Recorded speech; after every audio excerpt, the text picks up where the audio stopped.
Magandang araw po, welcome po sa aking channel, Love9 TV. Patalasasan po, meron po ba kayong mga properties na napapabayaan or non-performing assets? Plan nyo ibenta, pero wala kayong oras sa pagbibenta nito.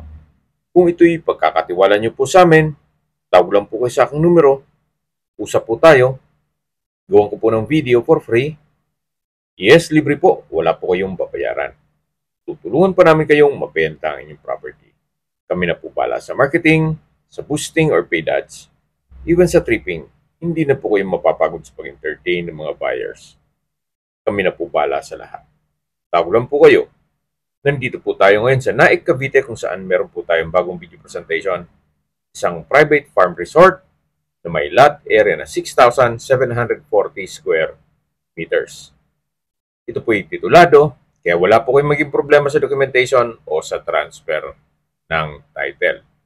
Dito po sa loob ng property ay meron pong mga structure. Ito pong 2-story house, may 2 bungalow house, may pavilion, adult and kiddie pool, may cottages, at sa likod po nitong bahay ay meron pong mahigit kumulang na kalahating hektarya na pwede pong gawing extension nitong resort o di kaya'y pagtanman.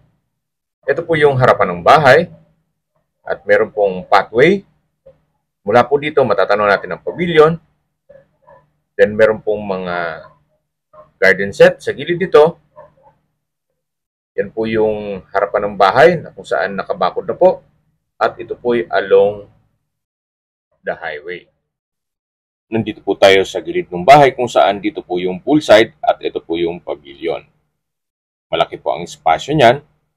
At dito naman po yung kiddie pool at dito naman yung adult pool. Meron pong metal frame at net dito sa taas at ito po yung cottage.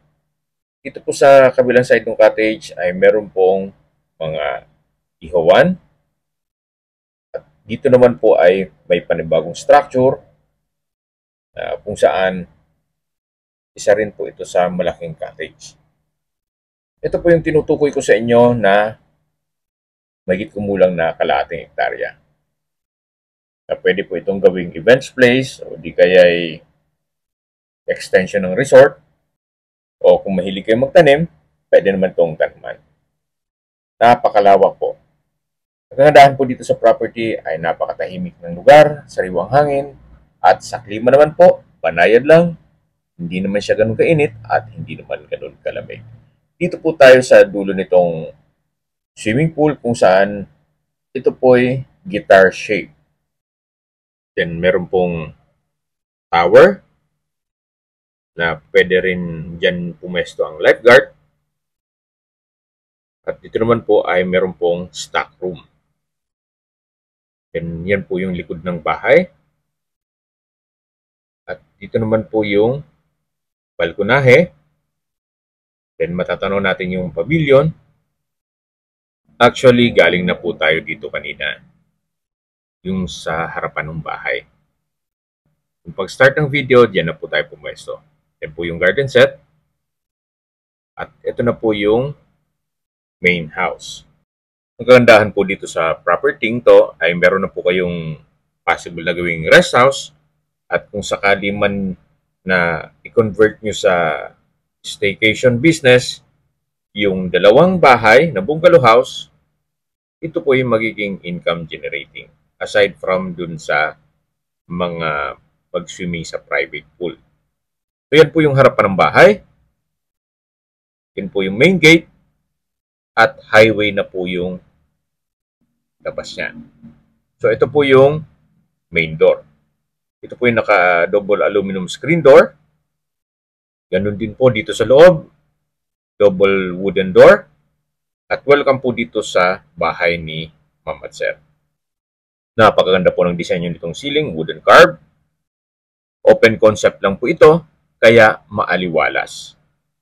Ito po yung living area o salas na napakalaki po ng espasyo nito. Ito pong ceiling ay naka-wooden carved din. Then meron pong access door na papunta naman sa garahe. Hanggang dito po ang living area. At meron pong kwarto sa likod niyan. Mamaya ikutan natin. Ito po yung tinutukoy ko na access door. Na meron pong security grill. At ito po yung covered carport.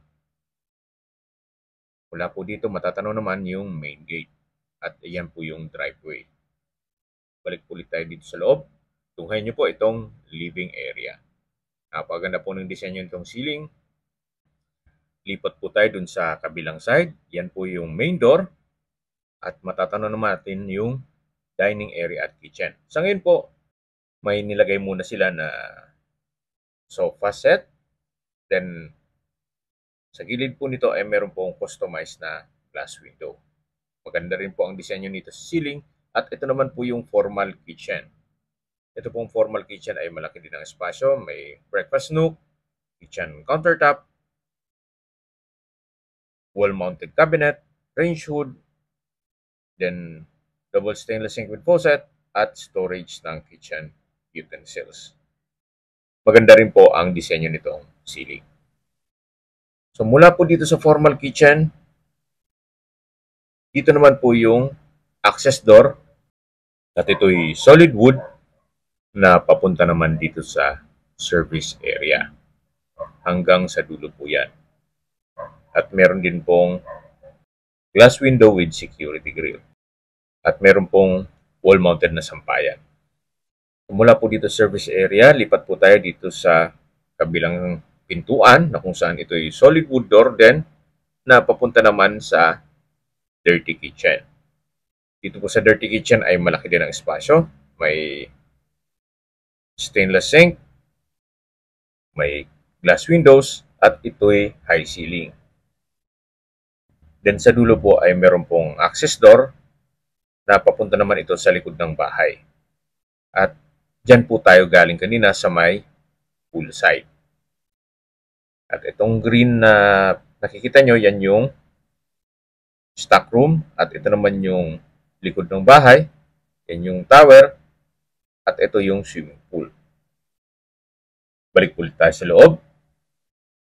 So, mula po dito sa dirty kitchen, ito po ulit yung access door papunta dito sa formal kitchen na kung saan na-present ko na sa inyo to kanina. At dito naman po yung dining area. At may access door din po yan papunta sa balkonahe o terrace. Yan po yung main door at sa dulo yung living area. Then, patatanong natin yung garahe at ito yung hagdan. At mamaya, akyat tayo dyan. Check po na natin itong first bedroom. Ito po yung naka-solid wood door. At kung meron man po kayong PWD or senior citizen sa pamilya, ito yung para sa kanila. Napakalaki po ng espasyo. Maganda ang disenyo ng ceiling. Meron pong dalawang glass window with security grill. At tungkol naman sa gagamitan, wala pong nabanggit kung kasama mga yan. Meron po itong sariling toilet and bath kung saan ito yung naka-solid wood door, naka-tile bathroom wall, then maayos naman toilet fixtures, meron pong shower enclosure, may shower, at sliding glass door. Sa labas po tayo. Tunghayan niyo po ulit itong first bedroom. Paglabas po mula dito sa first bedroom, matatanaw niyo yung main door, yung living area, yung access door papunta sa garahe, at yung dining area. Dito naman po yung part ng stairs o hagdan.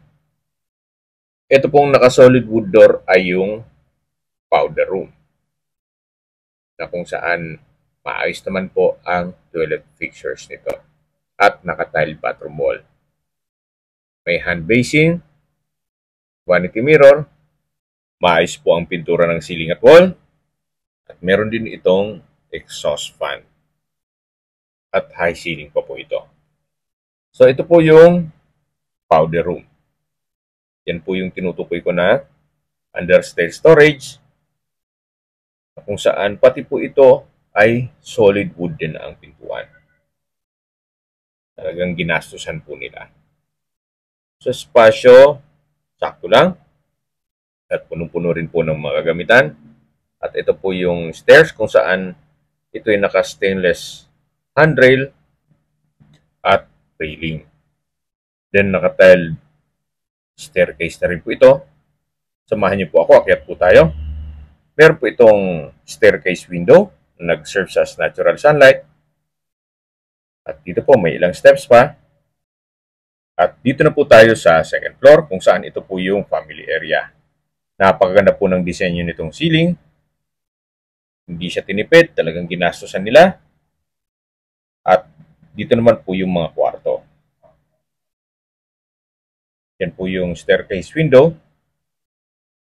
Then, ito pong mga gym equipment ay hindi po kasama yan. Ito po yung first bedroom, naka-solid wood door. May sarili toilet and bath, mamaya check natin yan. At sa spasyo po, napakalaki po ng espasyo nito. Meron pong dalawang glass window. Then, naka-tiled flooring. Maayos pa naman ang pintura ng ceiling at wall. At meron po itong access door na papunta sa balkonahe o terrace. Na kung saan ito po yung poolside. Malaki po ang spasyo nito hanggang dun sa dulo.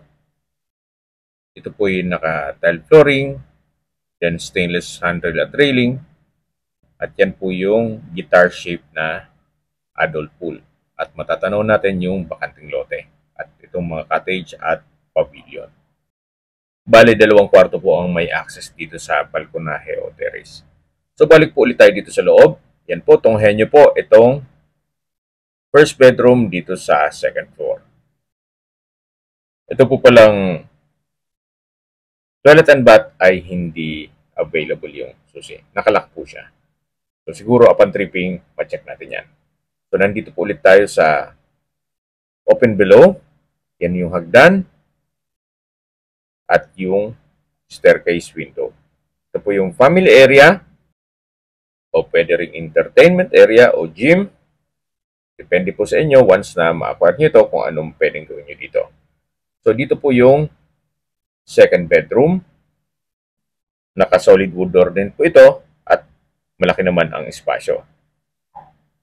Yan po yung ceiling. Maganda rin ang disenyo at maayos din ang pintura ng ceiling at wall.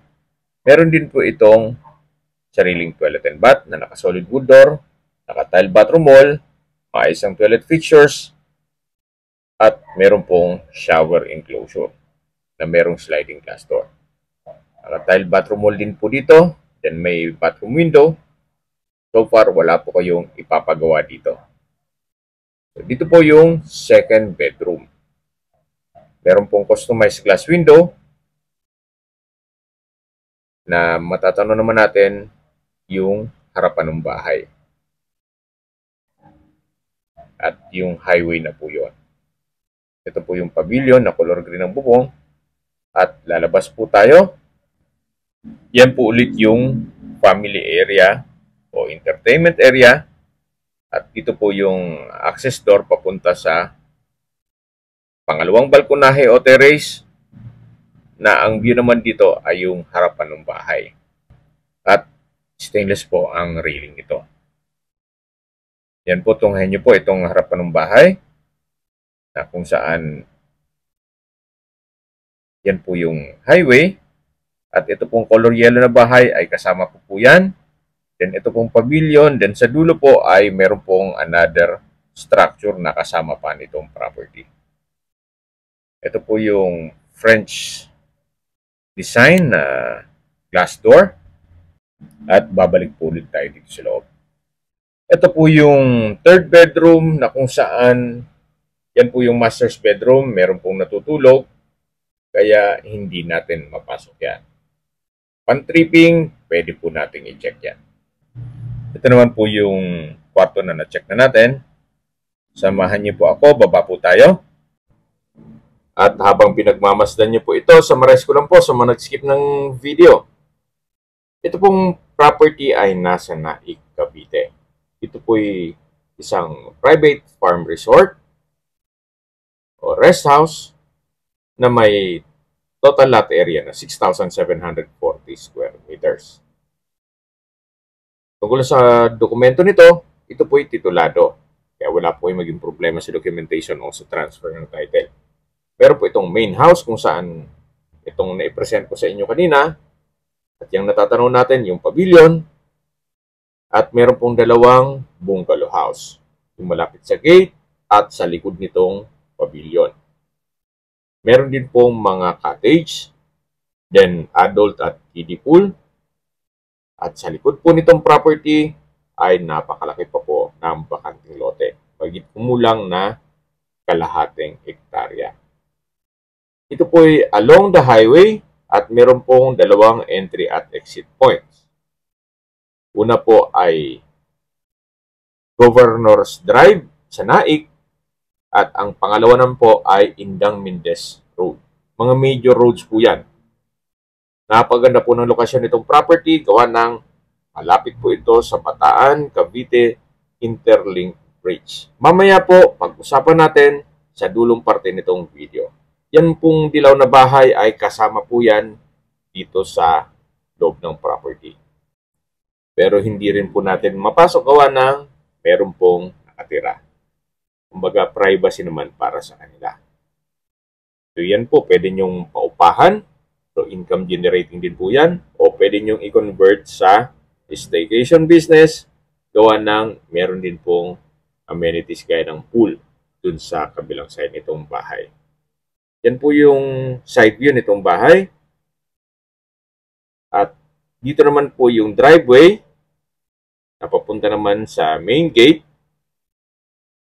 At dito po tayo galing kanina sa may bridge na to na may fish pond. Hindi ko lang alam kung may isda pa po yan.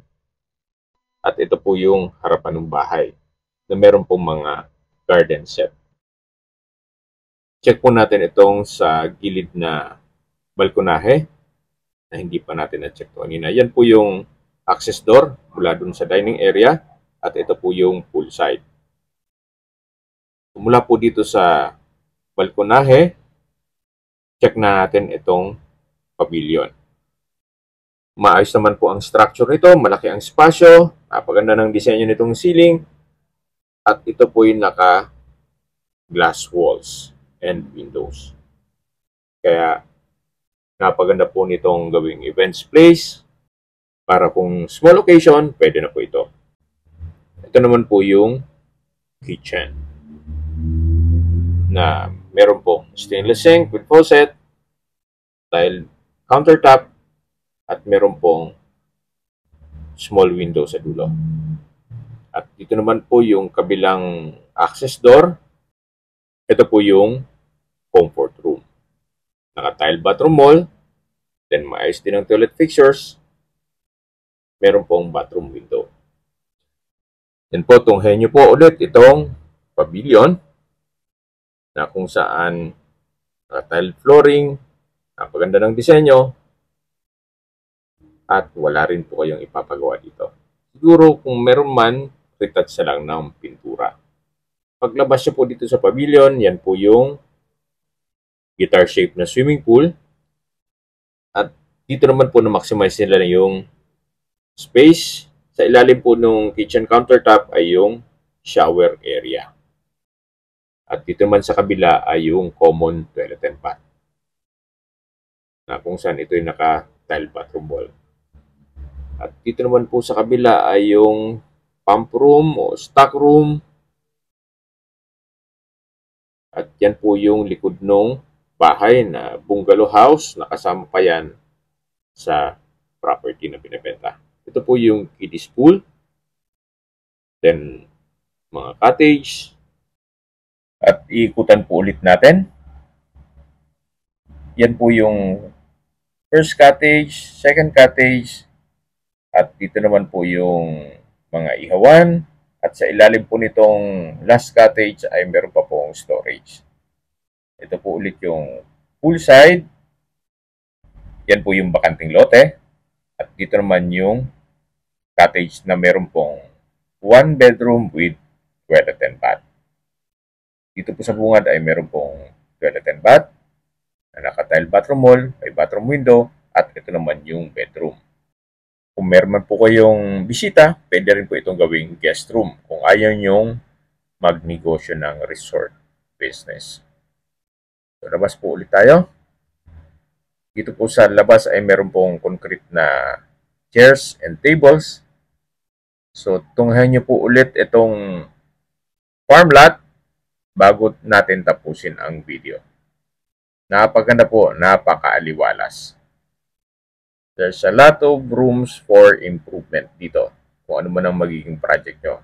Kung mahilig kayo sa baka, kambing o kabayo, pwede po itong gawing rancho. Hanggang sa dulo po yan, dun sa may mga bakod. Napakalawak po. May ilang fruit-bearing trees na rin po dito. Halo-halo na rin po yan. Habang pinagmamasdan niyo po ito, pag-usapan na natin ang distance, location, at travel time. Kaya po nang sabi ko sa inyo kanina, ito pong property ay along the highway. Meron pong dalawang entry at exit points na major highway, gaya ng Governor's Drive sa Naik at Indang Mindez Road. Mula po sa bayan ng Naik, ang distance is 9.1 kilometers at ang travel time is 12 minutes. Mula naman po sa bayan ng Indang, ang distance is 9.6 kilometers at ang travel time is 14 minutes. So in between po ito ng Naik at Indang. Mula naman po sa Naik Medical Hospital, ang distance is 9.8 kilometers at ang travel time is 18 minutes. Yan po yung lagi kong binabanggit sa aking video na dapat nyo i-consider sa paghanap ng property o meron pong malapit na hospital. Hindi ko naman po sinasabing sakitin kayo. Yan naman po ay for emergency purpose lang naman. At kanina po nabanggit ko na ito yung malapit sa Bataan Cavite Interlink Bridge. Ang distance po ay 12 kilometers at ang travel time is 18 minutes. Mula naman po sa Tagaytay, ang distance is 28.5 kilometers at ang travel time is 44 minutes. Mula naman po sa Manila o sa airport, ang distance is 47.5 kilometers at ang travel time is 1 hour and 30 minutes. Ito po yung tinutukoy ko na isang bungalow house na kasama po ito sa loob ng property. So, hindi rin po available yung susi nito, kaya hindi natin mapasok. Pero ito po ay livable pa naman. Gawa ng maayos pa naman po ang structure nito, pati pintura. So ito rin po, pwede nyo po itong paupahan ng long term o pwede rin gawing staycation business, gawa ng meron pong amenities gaya ng swimming pool. Hanggang dito po ang property line at hanggang sa dulo po yan. Okay, sa presyo na po tayo. Binibenta po ito ni owner sa halagang 35 million pesos. Kung may mga katanungan po kayo, tawag lang po kayo sa aking numero. At sa mga kababayan naman natin na sa ibang bansa, meron po akong Telegram. Sa mga iPhone user man, may iMessage. Meron din pong Imo, Skype, Viber at WhatsApp. Same number lang po, 0917-316-3399. Sa mga nagtatanong naman po ng aming Facebook, meron po aming Facebook page na Nob9TV at Facebook Reels Video. Meron din pong TikTok at Instagram. May ibang YouTube channel po kami na The Nob9TV channel at Nob9TV Listings. Sana po naibigyan nyo ang aming video presentation. Paki-like and subscribe na lang po sa aking channel para ma-update din po kayo sa aking future listings. Kung sakali po hanap nyo mas malaking sukat ng lupa, meron din po kami ibang listings na pwede nyong pagpilian. Huwag po kayong mag-atubiling tumawag sa amin, then let us know your budget para malaman namin kung anong property pwede namin i-alok sa inyo. Sa lahat pong viewers, subscriber at nagtiwala po sa amin, salamat po sa suporta. Ingat po kayo lagi at yung pamilya. Maraming salamat po.